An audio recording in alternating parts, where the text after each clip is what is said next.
Hello and welcome to News Central Television. I am Dakbo Adigboye. Here are the top stories making the headlines beyond Africa. Now, let's of course begin the news in the U.S., where United Nations President Joe Biden has declared that he is going to keep fighting to make sure preschool is universal for every 3 and 4-year-old in America. Now, Biden was speaking on Friday at the National Museum of African American History and Culture in Washington, D.C. He also said increasing taxes on wealthy Americans could help fund the program. This comes after the U.S. leader on Thursday marked the 70th anniversary of a famous U.S. Supreme Court ruling that overturned racial segregation in schools by meeting with key figures and relatives of plaintiffs in the case in the Oval Office. My Department of Education provided an additional almost $500 million, $450 million, to ensure teachers in our school reflect the diversity in our country. We're just getting started. This money is going to go toward training the next generation of teachers at HBCUs, tribal colleges, and minority-serving institutions. Not because I'm married to one, but we need to give teachers a raise. I mean it. Another lesson from Brown is that every child deserves a quality education. How can we, think in this simple terms, how can we have the strongest economy in the world without the best education in the world? I mean, it's not possible. And I'm going to keep fighting to make sure preschool is universal for every 3 and 4-year-old in America. We can afford to do this. It's not hard. Instead of giving multi-billion-dollar breaks to the super wealthy, let's make the wealthy begin to pay their fair share of taxes. We can afford all this. Texas Governor Greg Abbott has granted a full pardon to former U.S. Army Sergeant and Uber driver who was jailed for 25 years for fatally shooting a Black Lives Matter protester in 2020. In his declaration of pardon, Republican Abbott referenced the state's Stand Your Ground legislation on self-defense, which is one of the strongest such measures in the United States. The announcement comes shortly after the Texas Board of Pardons and Parole unanimously recommended a pardon for Daniel Perry and restoration of his firearm rights following an investigation that the board conducted at the governor's request. 37-year-old Perry was found guilty on April 2023 of murder in the death of 28-year-old Garrett Foster, a U.S. Air Force veteran who was shot at a Black Lives Matter rally in Austin at the state capitol in July 2020. Now, joining me on the news to discuss this is International Affairs Analyst Olabode Oseni. Now, thank you for joining me. What are your initial reactions to the news of Daniel Perry's pardon? Thank you very much for having me. Well, let's start by looking at the powers of the governor. And also, we must recognize that governor cannot also take actions or take decisions without formal and proper judicial process. Well, I look at it like law, rule of law. These are the things that make civilized country tick. So it is what is keeping them going compared to other countries in the world that rule of law are just not there. So the reaction would be that the rule of law is working, and the governor have acted according to his powers, all what he can do as governor of Texas. That's exactly what happened. Now, what message do you believe this pardon actually sends to both supporters and opponents of the Black Lives Matter, movement? Well, what is involved here? There are two major things. An average citizen of, let's say, let's stick with Texas. He has the right to protest, and also at the same time, he also have the right to stand his ground. Stand his ground would be in the process of protesting for anything, any reason for anything. He has the right to say, look, I can protect myself, my property, and my family. And if in the process of protesting something goes wrong, it has to be measured with the appropriate way of how whether the protester have used a measurable or sizable what do I call it? In terms of results to fighting back. Take example of eye for you punch someone's eye, and that person probably punch you back, but not that he punch somebody's eye and then he come up with a revolver. He wants to shoot you. That might not be acceptable.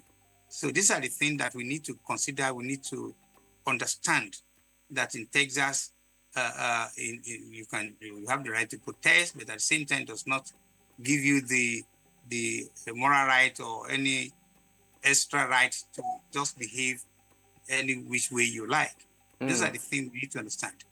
Now, how do you respond to critics who say this pardon actually undermines the judicial process and the judiciary's verdict? Thank you. The governor of Texas, as I said, he has the right to pardon, but then he cannot just wake up in the morning and say, "Well, I want to pardon," and someone that's been jailed, that have been found guilty by the court. There are processes he needs to work with. In this case of Perry, it was like the Travis attorney, the state attorney, had done an exhaustive inquiry, had found out a lot of things, passed it to the board. The board of parole now recommended. It's based on the recommendation of the parole board that made the governor to say, look, I'm convinced that all information, all reports sent to me can be used as a yardstick to make a pardon. Having said that, it's going to be not the same if something similar happens anytime again, because this pardon thing is rarely used. It's not commonly used. It's not all the time. It's not something. It's not a tool. The governor can come up and say, "I want to pardon everybody." No. It must be seen that the necessary required inquiry, investigation have been duly processed and duly put together, that will make the governor to do what he did. Okay, so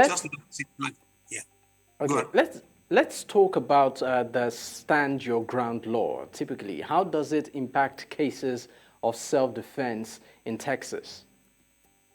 Yeah, I just said it. Stand your ground simply means like you cannot just push me over. Take example of somebody just at a rally. Number one thing in anybody's mind, and an average Texan, is like you push me over, I push you over, and but then again I have to defend myself. Right to defend yourself is there. You do not necessarily. What it means is not necessarily you need to wait for the law enforcement to come and protect you.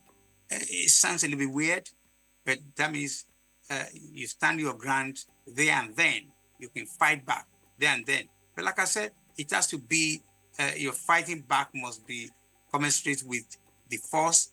And that's why I give you an example of somebody punches you, you punch him back. Not that somebody punches you and then you just come out with a gun or anything. No, you stand your ground. That means you can fight back yourself. And when you're doing that, you must recognize that what somebody attacks you with, you have to probably do the same. You cannot over attack somebody who attacked you. All right, Otumba, before I let you go, what precedent does this pardon set for future cases, particularly those that involve fatal shootings at protesters?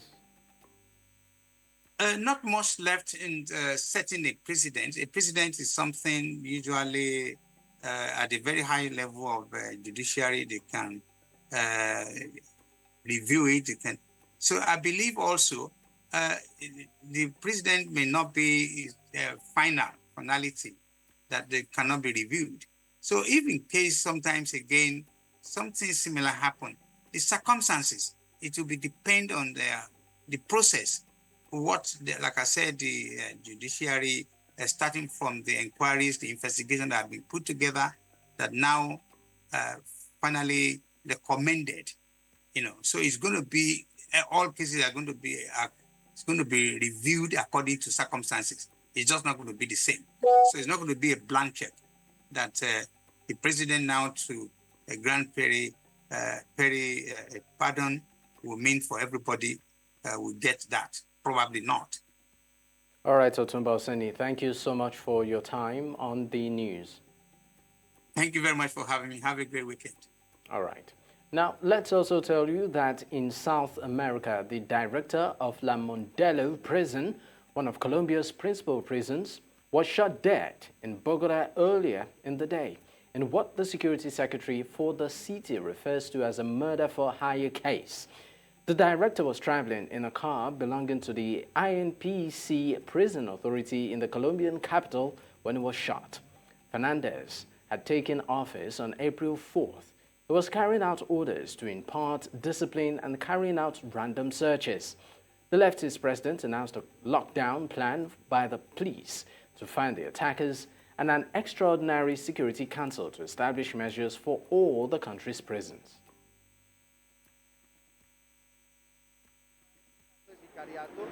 Y por lo tanto, a partir del hecho es que toda la investigación que puede llevarnos a las conclusiones y a las capturas inició.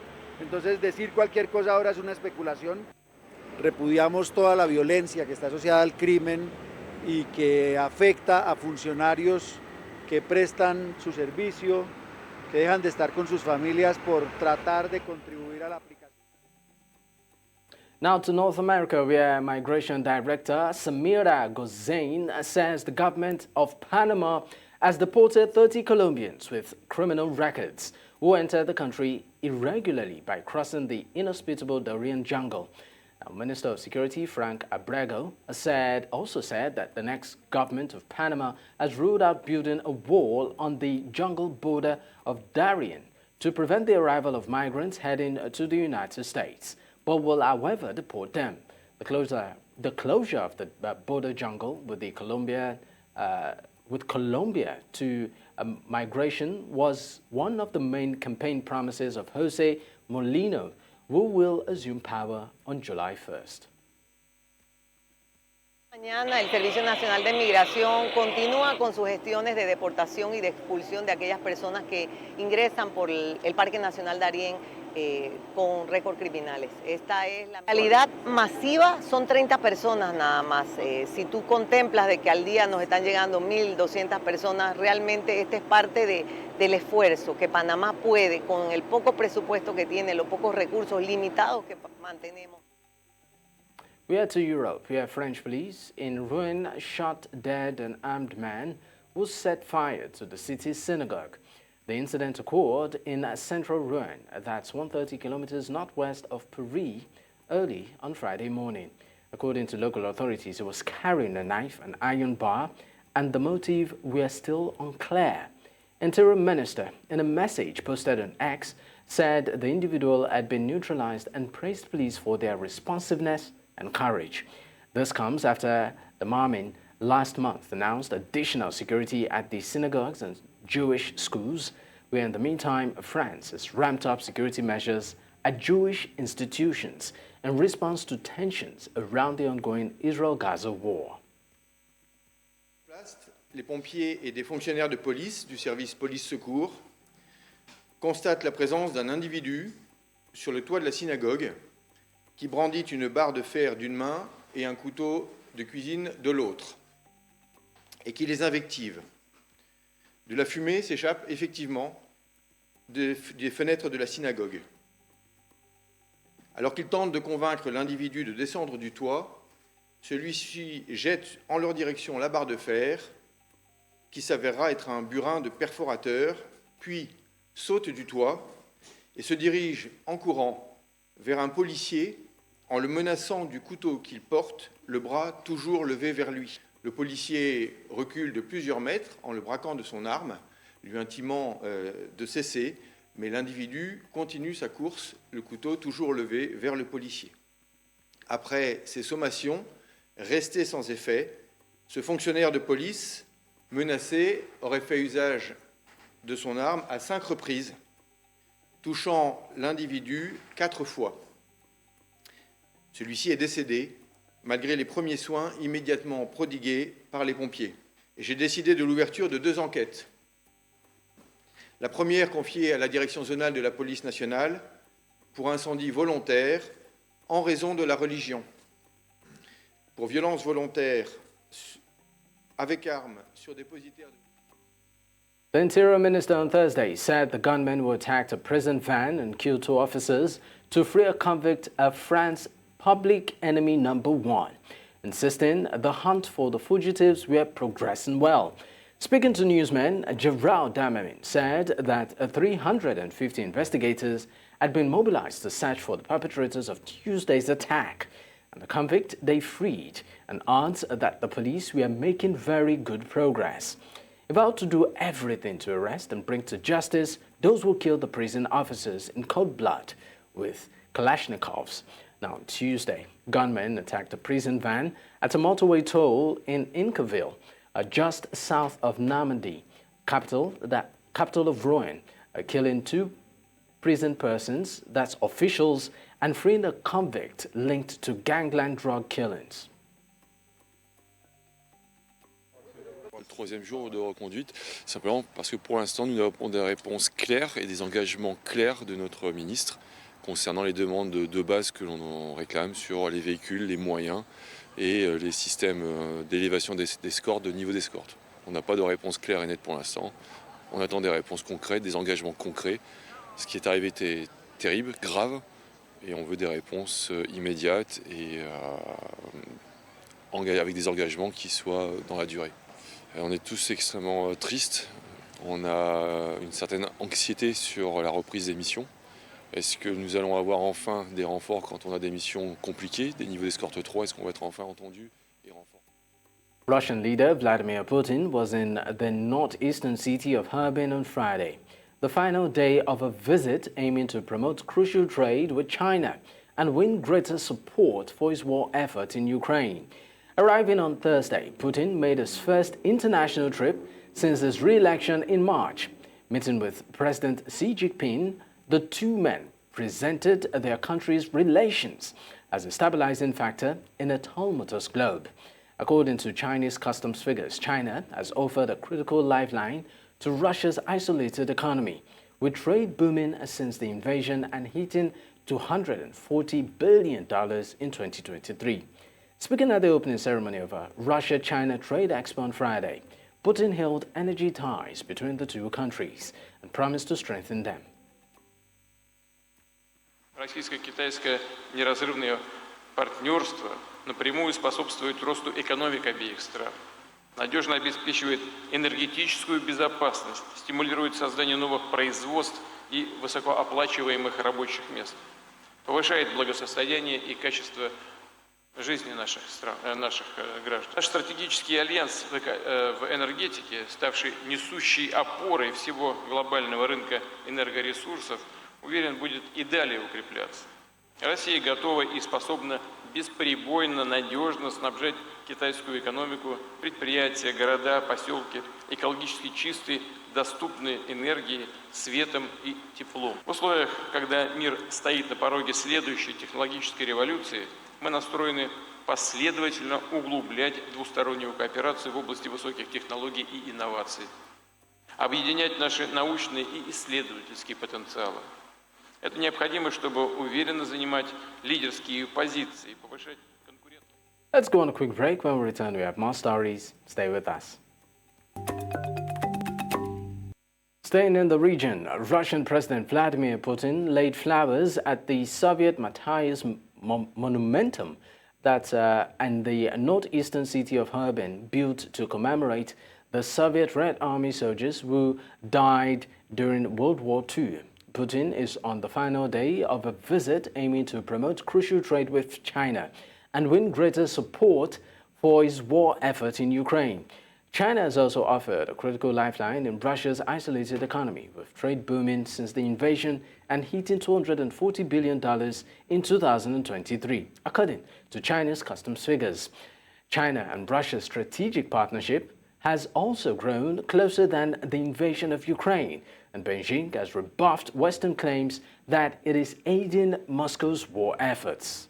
A top Russian diplomat on Friday said the United States has long since entered into a state of indirect war with Moscow and was playing with fire over Ukraine by behaving in such a way that the situation could spin out of control.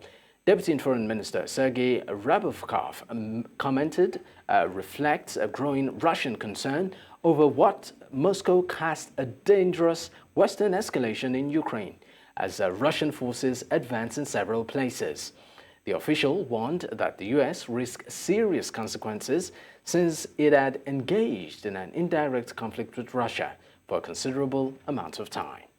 Let's also tell you that the Russian military has neutralized or downed more than 100 Ukrainian drones in the Black Sea. Now, the attack was Ukraine's largest aerial offensive in weeks and comes as Russian forces advance along the front line, making their biggest territorial gains in 18 months as Kyiv struggles with ammunition and manpower shortages. Now, 51 UAVs were destroyed and intercepted over Crimea, 44 over the Knosda region, 6 over Belgorod region, and 1 over Kursk region, adding that naval forces destroyed 6 drone boats. На территории Крыма и Черноморского побережья Краснодарского края сбито 123 украинских беспилотных летательных аппарата самолетного типа. And now let's move to the Middle East, where the Israeli army on Friday announced that the troops had recovered the bodies of 3 hostages in the war-torn Gaza Strip who had been murdered by their captors. Now, in a televised interview, military spokesperson Daniel Hagari said the Israel Defense Forces recovered the bodies of Shani Luke, Amit Buskila, and Ishkuk Garantasia, who were taken hostage during the Hamas massacre on October 7th and murdered. Agari's announcement comes as intense fighting has renewed in Jabalia, the second most populous town in northern Gaza. That I share the news that last night the Israel Defense Forces and ISA forces rescued the bodies of our hostages, Shani Luke, Amit Buskil. And that's a wrap on the news at this time. Don't forget to send in your eyewitness report to the WhatsApp number on the screen. You can also follow us on social media. We are at News Central TV. You can watch us live across these platforms. That's DSTV channel 422, Star Times channel 274, Abo TV, and YouTube. Many thanks for watching. I am Dakbo at Digboy. Bye for now.